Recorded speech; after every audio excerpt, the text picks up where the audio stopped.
के आरोप में गिरफ्तार कर लिया गया।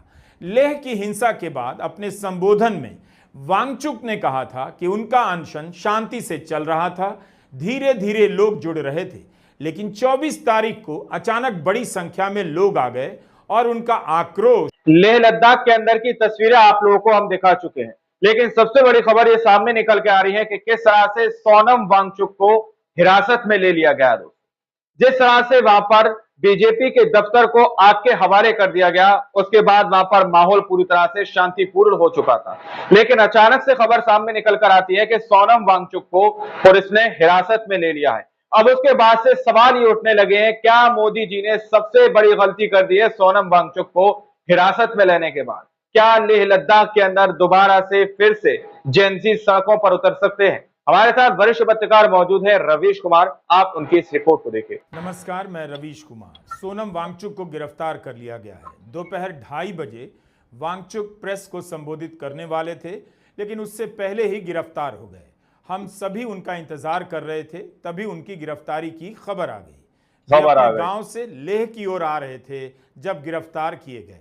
सोनम वांगचुक ने भारतीय सेना के लिए सौर ऊर्जा से चलने वाला एक टेंट बनाया है। इसके बाद भी उन पर देशद्रोह के आरोप लगे, चीन का एजेंट कहा गया।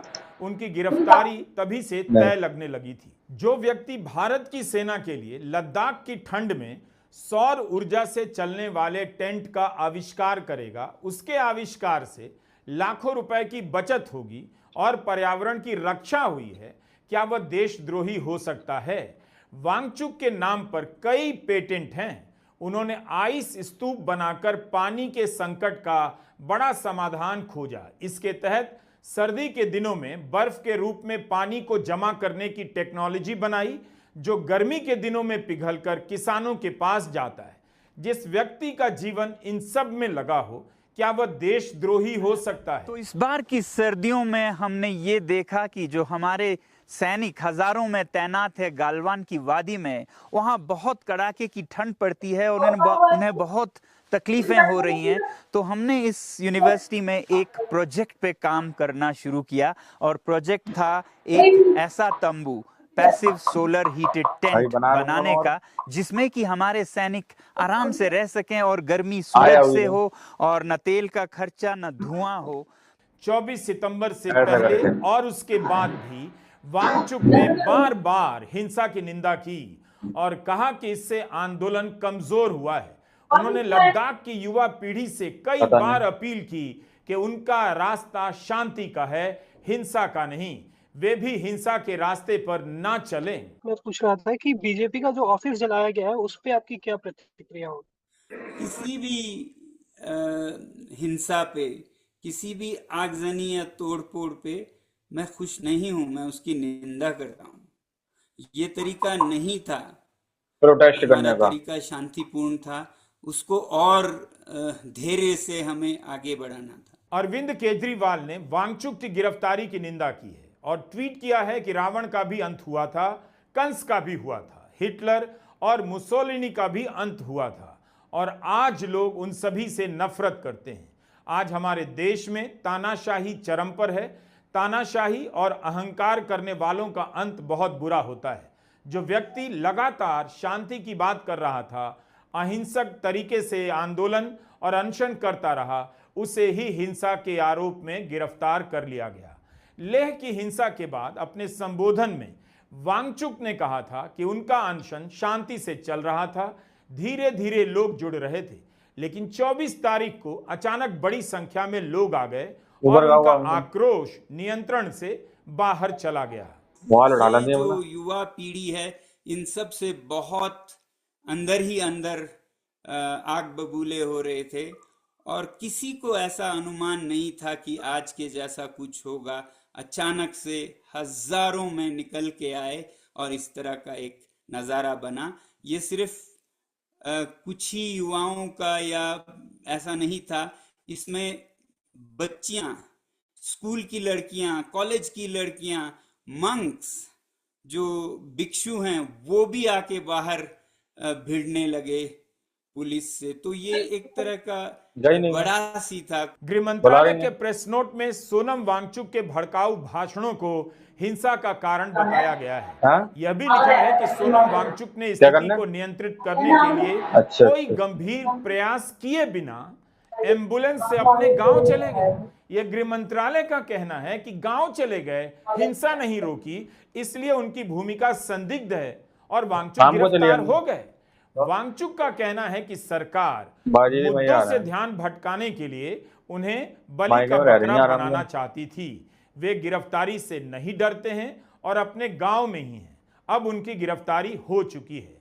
लद्दाख और उनके बारे में जानने वालों ने कभी नहीं सोचा होगा कि सोनम वांगचुक को भी गिरफ्तार किया जा सकता है। तो पेंशन पे बैठे अभी थे, खाएंगे उनमें बस। हमारे बहुत ही वरिष्ठ नेता भी थे, थुप्स्तन सेवांग जी जैसे।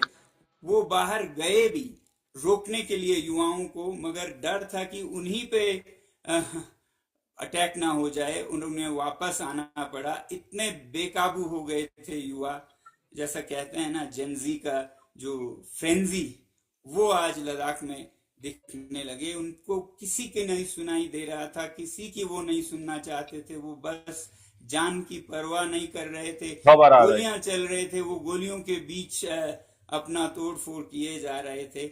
मगर मैं समझता हूं उनकी बढ़ास को, जो 5 साल का था, मगर ये तरीका नहीं था। इस तरीका अपनाया, उसकी मैं निंदा करता हूं। सोनम वांगचुक की गिरफ्तारी के साथ साथ यह भी खबर आ रही है कि लेह में इंटरनेट सेवा बंद कर दी गई है, मोबाइल नेटवर्क ठप हैं और ब्रॉडबैंड की रफ्तार धीमी कर दी गई है। वांगचुक की छवि देश में पर्यावरण को बचाने के लिए नए नए तरीके खोजने वाले आविष्कारक की रही है। उनकी कहानी को लेकर 3 इडियट्स फिल्म बन चुकी है और कई अंतर्राष्ट्रीय पुरस्कार भी मिले हैं। 25 सितंबर की प्रेस कॉन्फ्रेंस में सोनम वांगचुक ने कहा था, गृह मंत्रालय के अधिकारी आने वाले हैं, उनसे बातचीत होगी, लेकिन 26 सितंबर को गिरफ्तार हो गए। बार बार कहते रहे कि इतने साल से वे शांतिपूर्ण तरीके से आंदोलन कर रहे थे, लेकिन उसे सफल नहीं होने दिया गया। अगर शांति का आंदोलन सफल हो गया होता तो युवाओं को हिंसा करने का मौका नहीं मिलता। कल जब गृह मंत्रालय से वरिष्ठ अधिकारी आएंगे, वो बातचीत करेंगे, उससे हमें दिखेगा कि सरकार हमारी सुन रही है कि वो अभी भी अनसुनी कर रहे हैं। तो इससे तो अगर ऐसा है तो रोष और बढ़ेगा और भी ऐसा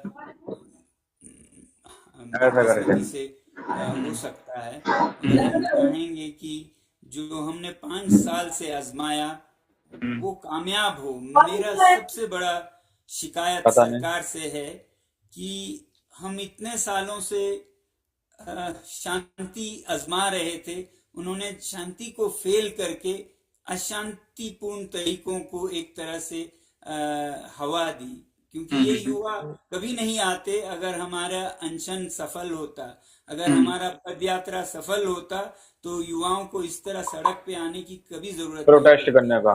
जब कुछ भी सफल नहीं हो रहा था, हमारा शांतिपूर्ण रास्ता एक मजाक बन रहा था, तो वो सड़कों पे आए। लद्दाख में 6ठी अनुसूची लागू करने और पूर्ण राज्य का दर्जा दिए जाने को लेकर सोनम वांगचुक और उनके साथियों ने 10 सितंबर से भूख हड़ताल की थी, जिसे 24 सितंबर के हिंसा के बाद समाप्त कर दिया।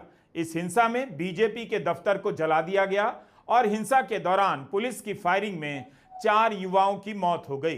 गृह मंत्रालय ने अपने बयान में कहा कि पुलिस को आत्मरक्षा में गोली चलानी पड़ी, जिसमें कुछ लोगों की मौत हुई है।